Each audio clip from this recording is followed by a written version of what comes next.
And you know why it is called Gita as it is? No.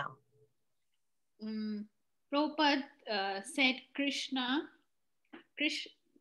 told it to me and I wrote it down. So it's not something I am writing from my own interpretation. It is as it is. It is as Krishna told. That is what I am writing. Oh. Okay. Yeah. So many times we understand things in a particular way and then we write our own interpretation of something. So he said it's not an interpretation, it is as Krishna told. So he named it as it is. Okay. Okay. Okay, so I'm going to share. Let's see.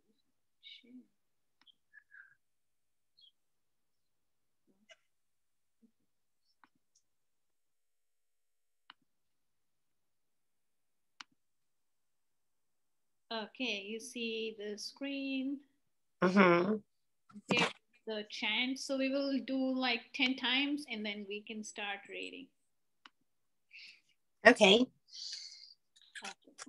Hare Krishna, Hare Krishna, Krishna Krishna, Hare Hare, Hare Rama, Hare Rama, Rama, Hare Hare. Hare Krishna, Hare Krishna, Krishna Krishna, Hare Hare, Hare Rama, Hare Rama, Rama Rama, Hare Hare. Hare Krishna, Hare Krishna, Krishna Krishna, Hare Hare, Hare Rama, Rama Rama, Hare Hare Krishna, Hare Krishna, Krishna Krishna, Hare Hare Hare Rama, Hare Rama, Rama, Hare Hare. Hare Krishna, Krishna Krishna, Hare Hare, Hare Rama, Hare Rama, Rama, Hare Hare. Hare Krishna, Hare Krishna, Krishna Krishna, Hare Hare, Hare Rama, Hare Rama, Rama, Hare Hare. Hare Krishna, Hare Krishna, Krishna, Hare Hare, Hare Rama, Hare Rama, Rama, Hare Hare, Krishna, Hare Krishna, Krishna, Krishna, Hare Hare, Rama, Hare Rama, Rama, Rama, Hare Hare. Hare Krishna, Hare Krishna, Krishna, Krishna, Hare Hare, Hare Rama, Hare Rama, Rama Rama, Hare Hare Hare, Hare Krishna Krishna, Hare Krishna, Krishna Krishna, Hare Hare, Hare Rama, Hare Rama, Hare Hare Hare. Hare. Okay. I'm glad you can keep count because I can't. Yeah. You get to a hang of it as you do more and more. There are also beads, and then you count on those beads. Yes. Yeah. Yeah, I have several malas. Okay, you want to share something you remember that stood out for you from last reading before we move in today?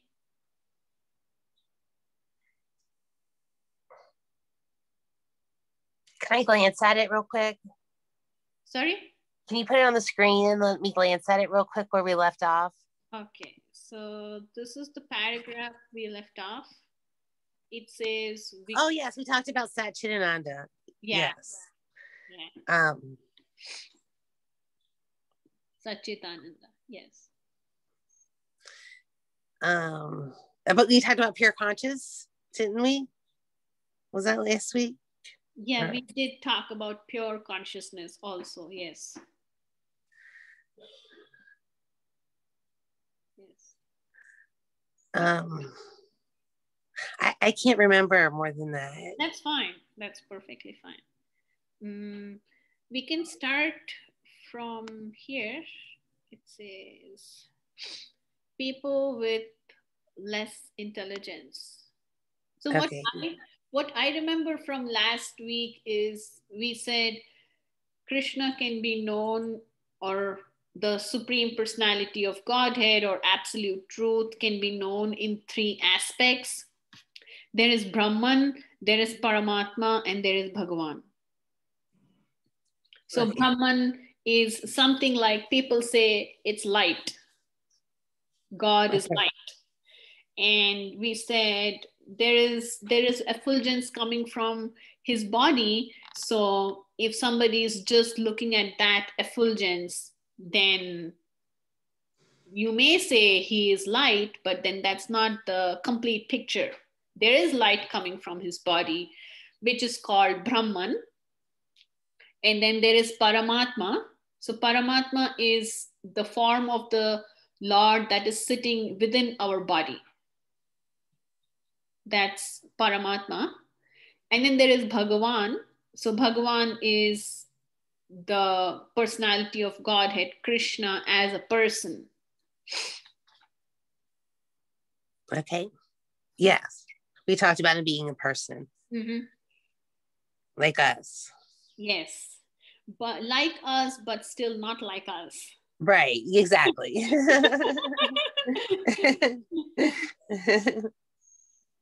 But more similar to us than I had previously had in my conception. What was that? To me, always it was like he was out there somewhere far away, like a huge spirit or being like far away, like not human like and not within me.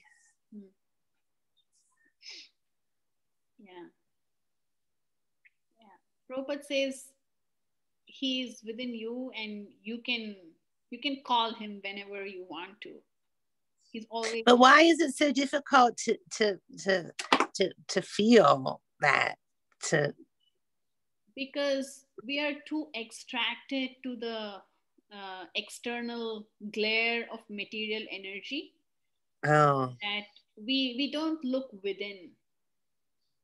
We, like, even if you look at our day, the way we run through the day is I run from one task to another task, and my day goes so fast that at the end of the day I don't even remember how I felt while I was doing a particular activity. So I'm not looking within. What's my feeling? How am I doing? But I'm too much oriented towards getting things done. That's our training since our childhood. Get things done.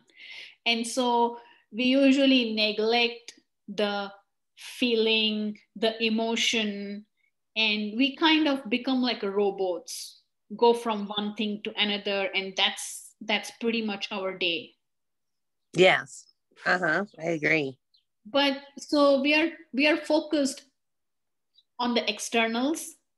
When we take time to look within, like we chanted 10 mantras, and if you see, it brings your attention, it brings your attention from something that's out there to something that's within. So as we take time, go on. As we keep doing it more and more, it becomes easier for us to access him, because then we are training ourselves to look within as we go through the day and not just be focused on getting things done. Yes. And it's so valuable to do that. And so, like we discussed some sessions before, that it's very important that we include it in our day, like take 10 minutes a day, and then chant. So we are orienting ourselves from looking outside for happiness to looking inside for happiness. Mm. Yes. Mm-hmm. Do you get a chance to do that on a daily basis or a weekly basis on your own? Are you asking me? Yes. I do meditations, but like and mantras, but not. I have not been doing this specific one for Krishna. Mm-hmm. Like I'll take 10 minutes out and do like a guided meditation from YouTube, Mm-hmm. which is, but at least I'm like taking a break from. Yeah. You know, I try to do that every day. I'm pretty good at that at some point. Mm-hmm. It's not doing this mantra, but that's where I'm at. Yeah, and it is recommended that whatever you're already doing, in addition to that, if you can take out 10 minutes, Okay. and then do this chant, then and like make it a practice in your day, then you will see over a period of time that it's more easier to access um, the supreme personality of Godhead within us, and feel happy and contented within ourselves instead of looking for things outside to be happy. I'm going to start doing it every day. Mm-hmm. I am. It's about time. Gosh, we've been meeting for a long time and I haven't committed to that yet. Yeah. But I'm making the commitment now to myself. Okay, so that's good. Let's start. You want to start? Sure. People with less intelligence consider the supreme. Did we already do this one? I can read it again. That's all right. People with less intelligence consider the supreme truth to be impersonal, but he is a transcendental person, and this is confirmed in all Vedic literatures. Nityo Latinam Sitanam Kata Upanishad 2:213. As we are all individual living beings and have our individuality, the supreme absolute truth is also, in the ultimate issue, a person, and a realization of the personality of Godhead is realization of all the transcendental features of his complete form. The complete whole is not formless. If he is formless, or if he is less than any other thing, he cannot be complete whole. The complete whole must have everything within our experience and beyond our experience. Otherwise, it cannot be complete. Yeah, we did this last time. But still, it's very deep. Mm-hmm. Yeah. You want to say something about the paragraph?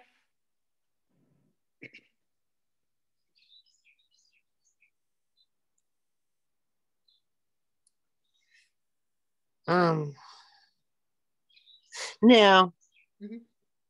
We can go. Okay.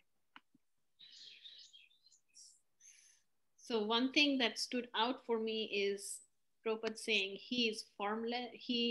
If he is formless, or if he is less than any other thing, then he cannot be a complete whole. So he's emphasizing that, like, we have a form, Krishna has a form. Right. And you had showed me pictures last week. Yeah, we saw some pictures last week, how he looks. Mm-hmm. And there are some nice lectures which give information about what he does, which places he went to when he was here. It's amazing just to know more and more. Like you fall in love with the person, you fall in love with him as you hear more and more about him. Yeah, I'm looking forward. Me too. Okay, so let's read this next one. It says, the complete whole, the personality of Godhead, has immense potencies. Parashra Shaktir Vividhaiva Shruyate. How Krishna is acting in different potencies is also explained in Bhagavad Gita. This phenomenal world or material world in which we are placed is also complete in itself, because the 24 elements of which this material universe Okay, sorry. is a temporary manifestation, according to Sankhya philosophy, are completely adjusted to produce complete resources which are necessary for the maintenance and subsistence of this universe. There is nothing extraneous, nor is there anything needed. This manifestation has its own time fixed by the energy of the Supreme Whole, and when its time is complete, these temporary manifestations will be annihilated by the complete arrangement of the complete. There is complete facility for the small, complete units, namely the living entities, to realize the complete. And all sorts of incompleteness are experienced due to incomplete knowledge of the complete. So, Bhagavad Gita contains the complete knowledge of Vedic wisdom.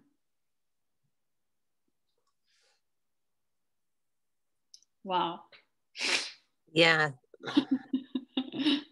Like everything you read up until the last sentence was like very like, what does this mean? But then the last sentence, if that sums it all up, then it's like, oh, okay, I can understand that. Yeah. I think is it trying to emphasize strongly how important how important the Bhagavad Gita is, because is that what it's doing? It's emphasizing the big importance of the Gita. Yes, and also it is giving us in one paragraph like a whole lot of information about how the whole world functions. What, I didn't know there were 24 elements. So there is elsewhere a description of what those 24 elements are. Okay. So for now, we can just say that these 24 elements were used to create this material world. Okay. And I am very familiar with Samkhya philosophy. We study that a lot in our yoga teacher training. Mm-hmm. With Purisha and Prakriti. Yeah. So Prabhupada saying that to create this whole world, 24 elements were used, and they are designed in such a way, the world is designed in such a way that it's a complete unit. Okay. Meaning, okay. Yeah, nothing from outside is needed to make it work. Like we discussed, the sun rises at its own time, the seasons change. It's complete. Yes. Like vegetation happens and everything. It's complete. Yes. But it's not, go on. It's not, no. It's not, how do I say this without sounding offensive? There's so much suffering. Yeah. And why? And that's the second half of the paragraph. It says, so one aspect it is touching is the world is complete. The second aspect is there are small living entities like we in this world, and we are also complete. How are we complete? That we can reproduce another living entity and facilitate the nourishment of that living entity by ourselves. We don't need much of external help. We can produce and we can maintain. Yes. So, in that way, we, small living entities, are also complete. And then comes the actual thing that you're asking. He's saying there is complete facility for the small complete units, namely the living entities, to realize the complete. Meaning, first aspect is the world, which is complete. Second aspect is we, living entities, who are complete. And then now he's saying there is also facility for us to realize the bigger complete. And then comes the suffering part. It says all sorts of incompleteness. Now we suffer, we feel pain, we feel incomplete. Why? Are experienced due to incomplete knowledge of the complete. I understand exactly. I mean, I understand that what he's saying there. The suffering that I'm referring to is people that don't have a choice, like, like children, and where people are starving, and in third world countries, and that sort of suffering. Why, I always, and I know this isn't even the topic we're on. I just, it flew into my mind when he's talking about complete, because to me this sounds like he's saying everything works just perfectly. And I know there's the thing you just read about we fall short because incomplete knowledge of the complete. Yeah. But what about like all these people that don't have, people in, what the kind of suffering I'm talking about? Like children being murdered, or the sex trade and things like all. Yeah. I know we're not on that topic, but it's just starting out to me. No, it's because we are experiencing that incompleteness due to the complete knowledge, due to incomplete knowledge of the complete. We go do things that cause suffering to ourselves and to others. Like you're saying, murder of children. Mm-hmm. Somebody is murdering, and why that person's murdering? Because he does not have a complete knowledge about the complete. Okay, that makes sense. So one living entity is inducing suffering to another because of incomplete knowledge of the complete. That makes a lot of sense. Now, the perpetrators have incomplete knowledge. And you're talking about the starvation of some people in some countries. Mm-hmm. There is no food. Mm-hmm. So on this planet, there is ample food. Mm-hmm. But we, human beings, created boundaries, and we created unfriendly relationships. And then the food from one country is restricted to go to another country. We created those policies. And so we inflicted upon ourselves the suffering. Or one living entity is inflicting the suffering upon another living entity because they don't have a complete knowledge of the complete. Yeah, that makes sense when you put it that way. It really does. Yeah. I've wondered that my whole entire life, That really, I mean, the way that he put it and the way that you explained it, incomplete knowledge of the complete that's basically the cause for all human suffering, essentially. Isn't that, would you agree? Is that an accurate statement? Yes, that is. That's what Prabhupada's trying to explain. Okay. And so he explained the cause of suffering, and then he's saying, what is the remedy? He's saying The remedy is so. Bhagavad Gita contains the complete knowledge of Vedic wisdom.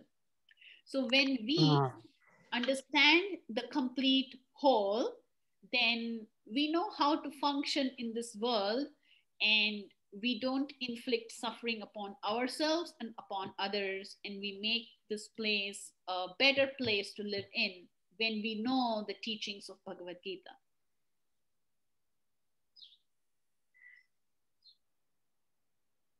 So would it be inaccurate to say that the Gita for you is like the Bible is for people that believe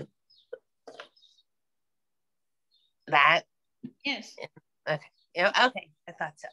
Yeah, because every religion is supposed to teach us how to love God. Yes. And every religion has scriptures. Now, to what extent the scriptures have been modified and played with in every religion is a different topic. But then the scripture of every religion is supposed to teach us how to love God and one another. Yes, from there, when we love our parent, then we love our siblings. Okay. So when we learn how to love God, then it is easier for us to love other human beings. Yes. Because they are parts and parcels of God. I am coming from there, they are coming from there. I have a relationship with the Supreme, and so I have a relationship with every living entity. Okay. Okay, we have 3 minutes before you need to go. You said half an hour. Yeah. Okay, so should we, so I don't think we will have time to go further in the next paragraph.